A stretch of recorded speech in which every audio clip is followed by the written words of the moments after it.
All right. Hello, everyone, and welcome to our September NowSecure Tech Talk. My name is Brendan Hann. I'm Senior Product Marketing Manager here at NowSecure, and I'll be your host for today. I'm joined by Benjamin Adolphi, Head of Security Research at Promon, to discuss Apple and Android security in the wake of the DMA. A few very quick housekeeping items before we get started here. We will have Q&A at the end of the Tech Talk today, so please feel free to ask any questions you have using the Q&A Zoom feature. We also have chat enabled during today's session, so if you have questions, you can put them there as well.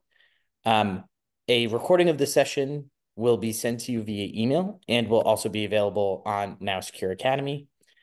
With that, Benjamin, over to you. Yeah, thanks, Brandon. Again, my name is Benjamin Adolphi. I'm the head of security research at a Norwegian company called Promon. Promon is a company that helps app developers protect their applications against common types of attacks. I've been working with attacking and securing mobile applications for Promon since 2011, and I'm a passionate reverse engineer, really liking to dig into low-level details, technical details of operating system and applications. But today, actually, I'll talk about a much more high-level topic. It's about the Digital Markets Act in the EU, which forces Apple to allow sideloading on iOS. And how does that impact the threat landscape on iOS, also in comparison to the Android platform? But just as a quick introduction, what is the Digital Markets Act? If you're not in the EU, maybe you have not heard about it. The Digital Markets Act, or DMA, is a EU regulation that aims at ensuring a higher degree of competition inside of the EU, especially when it comes to digital services. And the idea here is that they have identified a couple of large IT companies, which they call gatekeepers, and they want to prevent them from misusing their market power, from making it difficult for smaller parties to enter the market. Non-compliance with this regulation can result in severe fines. I think it's up to 10% of the global revenue of the company for any given year, which of course makes it attractive to comply with the regulations. And Apple is also defined as one of these gatekeepers, since with iOS especially, they have a platform that is quite widely used. And there are quite a couple of requirements that the DMA has, but the one important one that we'll talk about today is the sideloading. Basically, Apple is required to allow sideloading on iOS for users from the EU, so that you are able to download apps not only from the App Store from Apple, but also to other means. If we're looking at iOS security before the DMA, before any of the changes that Apple had to make there, we see that Apple is in almost full control. And if I say almost, I will get back to that in a second, what I mean by that, but then almost full control of which apps are allowed to run on iOS devices. And that's mainly because the main way to distribute apps on iOS platforms is to the App Store. And if you want to distribute an app through the App Store, you have to send it to Apple for review. And Apple can then inspect it. They can see if they like the app, and they can also reject it from being allowed on the App Store. This is, of course, not ideal for competition, but also it helps to reduce malware, because as part of this check that Apple does, they can also scan for common malware that might be known already. It does happen from time to time that some malware gets on the App Store, but this is not a very common occurrence. There's one example that people are often quoting, which is a case that happened earlier this year, where a fake version of the LastPass password manager made it onto the App Store. But as I said, this is not a very common occurrence. However, I think with all this side-loading discussion, there's one thing that is quite important to note, and that is that side-loading has already been possible on iOS for quite a long time. And if you may be a application developer, you might know this already. You might be very surprised, but a lot of people I talk to, they are surprised that this is an option. If you are, for example, testing an application or you're developing an application on iOS and you want to test it on some devices, you don't always want to send this to Apple for review. Of course, you want to get immediate feedback. So there's one way to test applications, which is called ad hoc distribution, where you basically get a certificate from Apple that you can use to sign applications to run on certain test devices. You basically have to register a collection of test devices with Apple, and then you can run these applications on these devices, which is a way to sideload. It's not a very powerful way because the limitation of which device it runs. But if you're thinking of from a attacker point of view, that might already be good enough. But there's actually one much more powerful way to sideload apps on iOS, which is called enterprise distribution. And the idea here is that if you are a company and want to distribute applications inside of your company only, you can get a certificate from Apple where you can sign applications that can be run on any device, really. And the only limitation is that Apple tells you you're not allowed to distribute these applications outside of your company. But if Apple does notice that you're doing this, there's not really any technical way that Apple really checks for this. So that's why we also see that enterprise distribution, there's a quite thriving black market for stolen enterprise certificates that where people are using these certificates to do different kind of attacks.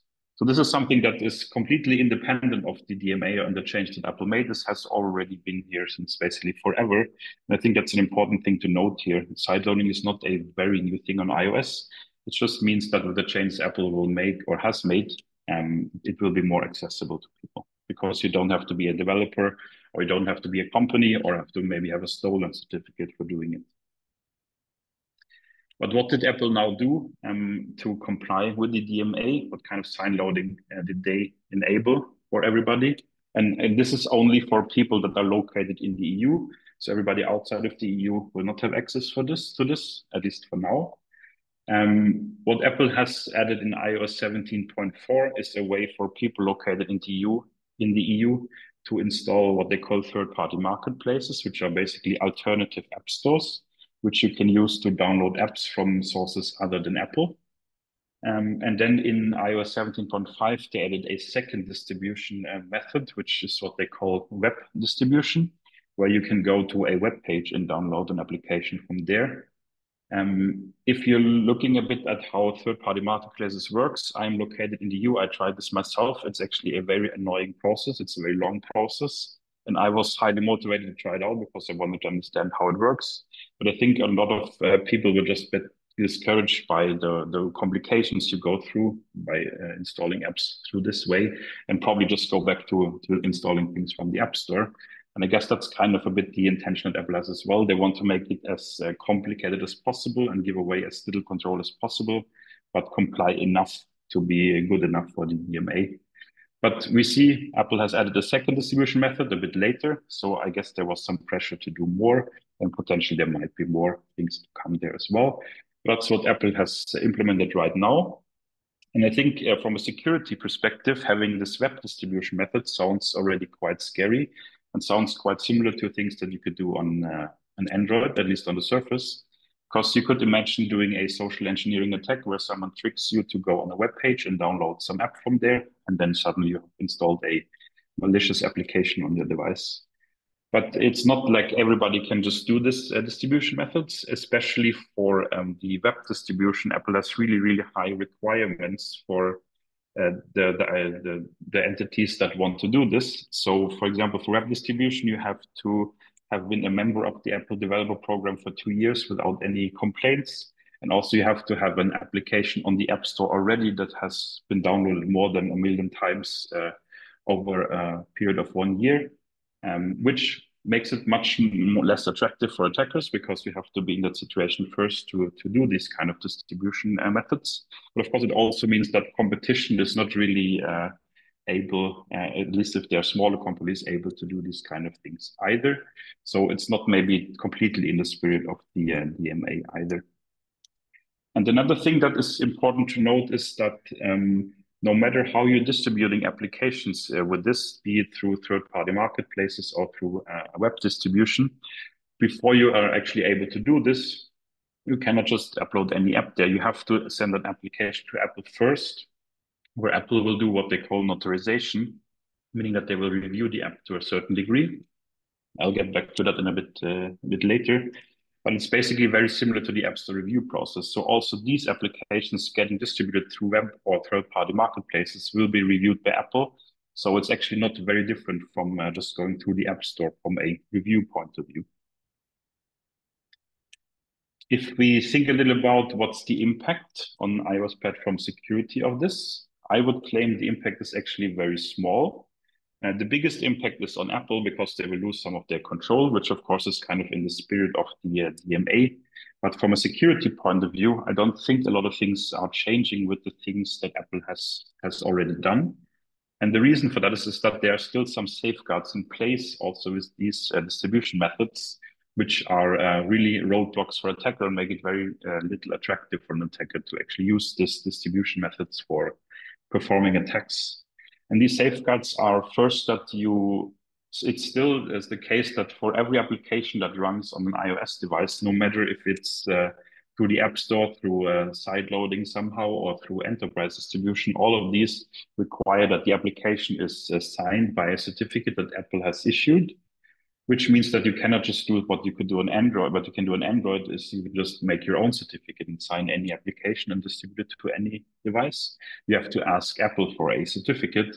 And of course, Apple will not just give you a certificate. You have to ask them nicely. You basically have to become a member of the Apple developer program, which means that you have to pay Apple some money every year. And you also have to identify either yourself as an individual or your company to Apple. And Apple will then validate that identity so that it's not so easy for just anyone to register there. And Apple uses that basically as a roadblock to stop a lot of people from registering. Mostly, they say for security reasons. They have some numbers that they're quoting that they say that in 2022, they blocked over 100,000 applications to the developer program because they were suspecting something malicious might be happening or that the identity couldn't be confirmed. And also they actually terminated over 400,000 developer program memberships because they were seeing malicious activity. So this is a quite strong mechanism that Apple has to control who is actually allowed to sideload applications on their platform. And then on top of that, you have even if you get the Apple into the Apple developer program and can sign applications, then you have to go through the authorization process. And what that exactly means is not completely clear because Apple doesn't tell us everything about this, but they have some documents that I've read. And it basically, from everything I understand, the authorization process is very similar to the App Store review process. There are some small differences when it comes to what kind of content is allowed on the App Store compared to what they would allow if someone wants to notarize an application through any sideloading mechanisms.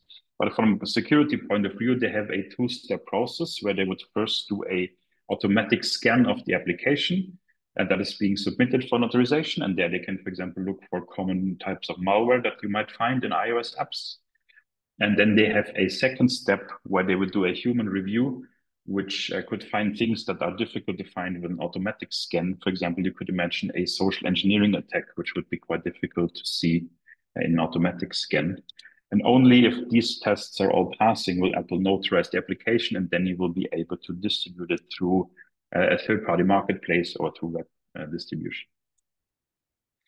But then there's a fourth safeguard in place, and that basically is for every iOS application. Even if you manage to basically become a member of the developer program, sign the application, get it notarized by Apple, trick someone to install it, that application is actually still sandboxed, like all applications in iOS are. And supposedly it's very difficult to get around the sandboxing, so that's probably not happening very often. So that means that the applications will actually not be able to do a lot of interesting things then either. I think the exception here that you could think of is our social engineering attacks, where you don't really need to care about the sandbox. But other than that, I think the sandbox also makes it not very attractive for people to use sideloading or any kind of iOS attacks.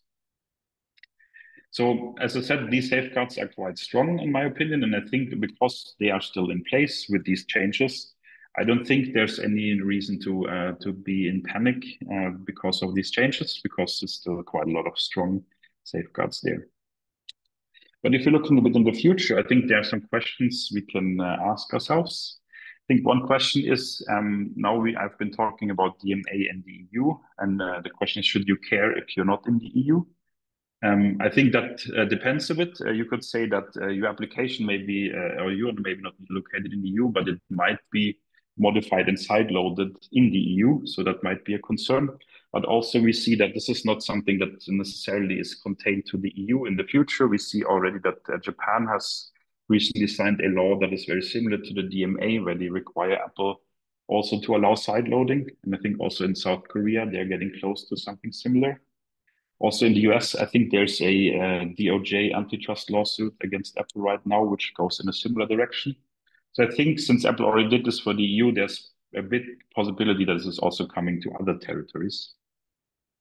And then the other question is the change that Apple now has made. As I said, they seem like they did the minimal thing that they could do to get around or to pass the regulations. And the question is that good enough for the DMA? We already have seen they had to make some modification to allow web distribution as well. So it could be that Apple has to loosen their control further, which might also mean that some of these safeguards that I mentioned might be either weakened or completely removed. And if that is happening at some point, then the situation might look very different from a security point of view. And we were kind of thinking a bit, okay, what would that actually mean? If sideloading was a more attractive target for attackers, what could then happen to applications? So the question is, if you're looking at this from someone developing application, why is sideloading actually a problem for you? And I think that is the main reason this could be a problem is because of a tech that we call repackaging, where someone basically takes your application, modifies it, and distributes it in some other way. And I think the OWASP NMA SVS defines this quite well. You can basically think of two types of threat actors here. You can either have a local user of a device, the person that owns a device. They want to basically take an application and they want to modify it for themselves. So, for example, might have a game where they want to cheat in. They want to modify it to be able to cheat, or they maybe want to enable some premium features without paying for them. And the other type of threat actor you might have here is someone that wants to basically add a backdoor to the application and distribute it to a third party, where they would then, for example, be able to capture the credentials that the user is entering into the application. Repackaging, just to mention that briefly, how does it work? Usually what you would do is you would obtain a copy of an application, you would modify it in some way, usually depending on what you want to achieve, but usually you would modify the code so it behaves in a different way. You would package those modifications into a new version of the app. You would sign this application again, and then the important step in the end is that you have to distribute it again through one of the available distribution channels. I think that's the key here for the discussion is that if on the platform you're looking at, there is no good distribution channel for an attacker, maybe there's only the App Store where there are quite strict controls over what gets in, then suddenly there is not really any good available distribution channel available. So the whole repackaging attack is kind of not really a viable thing to do. And if that is changing, maybe sideloading is becoming more accessible, then this might become a bigger problem. Just briefly, what kind of risks might you see from a repackaged app? I think that depends a lot on what the application actually is all about. You could imagine you have an application where malware gets inserted. Maybe you have a application where the user needs to log in and their user's credentials are being sent somewhere else. Or maybe you have something in the user session. Maybe you have a banking application where a transaction gets redirected to some other place. That could be interesting for attackers. And something you might want to prevent. You might imagine that you have some revenue loss if maybe you have advertisements in the application that people are either redirecting or maybe just removing completely, or maybe you have some in-app purchases that are being redirected. In that case, you might maybe use some revenue. Maybe intellectual property theft is a concern. If someone rebrands your application or uses parts of the application for themselves, that might be an issue. And you could also imagine brand damage. We see that, for example, with gaming customers, they really don't want people to cheat on their games because the honest players will get annoyed at the company that seems to allow this kind of cheating to happen. Or you could, for example, imagine you have an application that experiences malicious activities and that gets attributed to the original developer of the application. Or, for example, if the repackaging causes some instability in the application, all that might damage the brand of the original developer of the application. If we compare this now to the situation on Android, I think we can all agree that Android is a much more open platform compared to iOS, which has a lot of benefits, of course, for its users. So you're able to do much more on your own device that you want to do. But also that means that attackers, of course, have more possibilities as well. And I think sideloading is one of the prime examples here. Sideloading was always possible on Android. And that also means that repackaging really has always been a big problem on Android. And if we assume that sideloading maybe is becoming more accessible to attackers in the future as well, then it might also become a bigger issue for iOS applications. And we were wondering a little bit how well are applications already now, even though it might not be a big problem on iOS, how well are they already now prepared for that? And in Promon, we do a quarterly, what we call app threat report, where we look at a common security problem and do some analysis on it. And last quarter, we did that for exactly this question: how well are iOS apps prepared against repackaging attacks compared to Android apps? So we built a small system to test this. I will not go into a lot of details, but the idea here is that we get a list of applications we want to test. We use a platform called Sensor Tower, where we can get information like which were the most downloaded apps on iOS, which were the most downloaded apps on Android. And we basically get that list, and then we go run through a automated system that can determine how well the application protects against the repackaging in this case. This diagram is for iOS, where you have an additional step of decryption, but the Android one's very similar. The idea here is basically you're locating the application on the App Store, you're purchasing it and you're downloading it. And then you have the issue that on iOS applications that you're downloading from the App Store are encrypted. And if you want to modify them, you kind of have to decrypt them first. Otherwise, you will have a hard time doing that. And the common way to get around this is to basically install and run them on a jailbroken device. And then when the applications are being run on the device, they will be decrypted so they can run, which means that their code is available in memory, which you can just pull and patch it back into the original application, which gives you a decrypted version of that app. And then you can do the actual repackaging. Maybe you're adding some code to the application, you're signing it again. And then we can put it on a testing system where we install the app, we launch it there, and we observe if it still behaves the way it did before. Usually applications would crash if they have been modified. And that gave us some results that we thought were kind of interesting. And we tested the 100 most downloaded iOS apps, and we noticed that 93% of those apps we were able to repackage without any problem.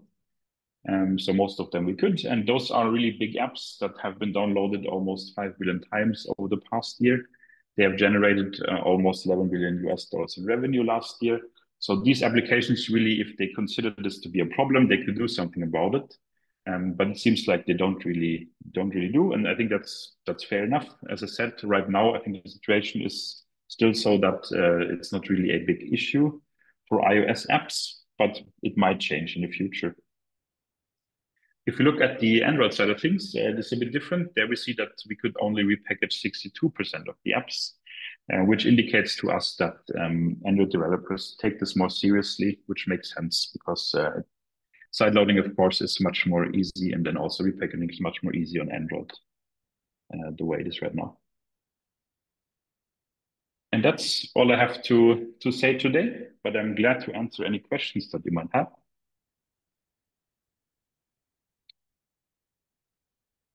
Fantastic. Just a reminder, folks, if you have any questions, please feel free to throw them in chat or through the Q&A box. We will answer them now.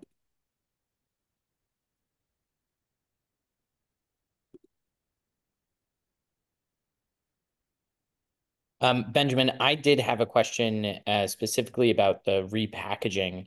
So it seems like the repackaging is less of a risk in the Apple ecosystem. Is that accurate, or did I misunderstand? Yes, and the main reason really is that side loading is much more difficult for attackers to do. So Yeah. the actual, I think from a technical perspective, repackaging an Android app compared to an iOS app from a difficulty level is quite similar, apart that you have to get around the decryption part, which is not that much of a problem. But the really big problem is the how do you then, if you make an application that is repackaged, how do you distribute this again? And this is very easy on Android and not so easy on iOS. And I think these side loading changes that Apple now made for the DMA don't really change that much. But it might change in the future when Apple has to make, if Apple has to make more adjustments. Gotcha.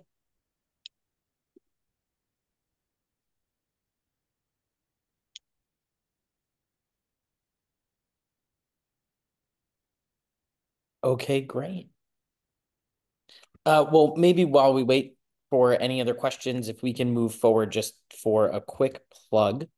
Um, if we move to the next slide, I can do a very quick plug and then we'll circle back if we get any questions through chat. Um, the Benjamin, do you mind progressing to the next slide really quick? Oh, sorry. Yeah, that's of course. No, it's all good. It's all good. So I just want to remind folks that we do these tech talks monthly. Next month, we will be joined by Michael Kruger, who is a seasoned mobile security expert and the Senior Director of Application Security Services here at NowSecure. He's going to be discussing progressive testing, building a mobile app risk management program, and we'll jump into pen testing as a service, or PTAS, as a way to help. And then the one last plug, if we move to the next slide, is just that, as I mentioned at the top, there is a recording for this that will be sent to you via email. But we have all of the replays from the year available on NowSecure Academy. You can sign up for a free account and get access to all of those. So wanted to get the plugs out of the way while we have questions roll in. And we did get one through the Q&A box. If Apple still has to approve the app being published to the third-party store, then what is the advantage of having it on a third-party store? Yeah, that's a very good question. I think it means that maybe you can have a different user experience how you download apps. Also means that you can distribute. I think the main reason though is that you can distribute a bit more content than you could on the App Store. For example, Apple has some really strict restrictions on what kind of content they allow. They will, for example, not allow any app that condones drug abuse or violence or piracy or pornography. These kind of things should be, according to Apple, allowed through third-party marketplaces, but not through Apple. But apart from that, yeah, there's not much change really, apart from that you're going to a different app store to download your app. And that is made very complicated. So I don't really see a big advantage right now. And I guess that's kind of Apple's intention as well. They don't want to make it easy if they don't have to. Yeah. But as you were saying in the talk, do we expect that to become less complicated over time? I would assume so because I mean the DMA, the EU is not stupid and they know what Apple are doing and trying to do. So I would assume that they will add more regulations around these kind of things. That might take a while, as it is with bureaucracy, but I would assume that Apple has to open more in that regard, and that's why we're already looking now a bit at what would happen in that case. Gotcha.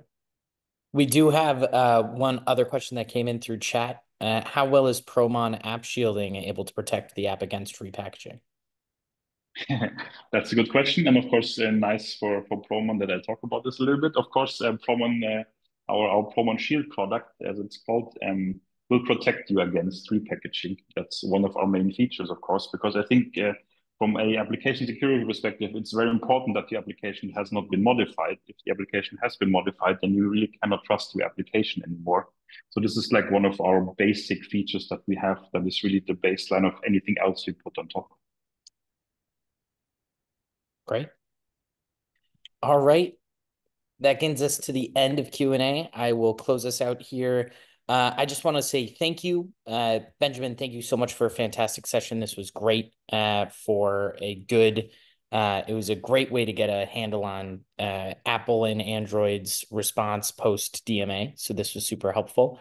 For the folks who've joined us on the line today, thank you for joining. And we hope to see you next month.